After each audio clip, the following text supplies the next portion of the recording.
હમણાં હું થોડોક કંટાળી ગયો છું ને હવે મારે જવાનું છે સાઈના. હા દફતર પાટી પેક કરીને સીધો ગઈ ગયો એરપોર્ટમાં. શોધો આ તો સુકો સાવરકુંડલા છે સોચ્યો શું ચલા નાથી સીધો બેસી ગયો વિમાનમાં નીકળી ગયો સાઈના તરફ જવા. હવે અહીંયા બેઠા બેઠા કંટાળો સડતો હતો વિમાનના કેબિનનો આટો મારી આવ્યો અને જેવો કેબિનમાં પૂગ્યો ના તો મારી ફાટી. આ નાનો એવો છોકરો આ વિમાન અકાડે. આ મને સાઈના પુગાડશે કે નહીં પુગાડે? ઉપર મહાદેવ નીચે સંદીપ પંડ્યા.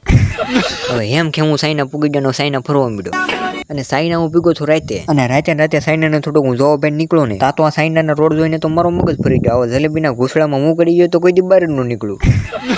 પછી તો મેં સાઈનાની મોટી ઇમારતોના ડ્રોન શોટ લઈ લીધા. અત્યારે મિત્રો એ સાઈનામાં થઈ ગયો છે દિવસ અને જેવો બેન નીકળું તો કેવો નજારો દેખાણો એ. અરે તમને આ નજારાની વાત નહીં કરતો આ નજારાની વાત કરું છું. અને પછી તો હું સાઈનામાં એટલો રેખડો નહીં તમે વાત જ જવા દો. પણ આ વિડીયો હું તમને બધું ન દેખાડી શકું કારણ કે મારી 1 મિનિટ પૂરી થઈ ગઈ. હવે બીજો બ્લોગ તમારે આવો જોવો હોય તો લાઈક ફોલો કરતા જજો. કરી નાખો નહીં હવે. गरीब हो ना आदमी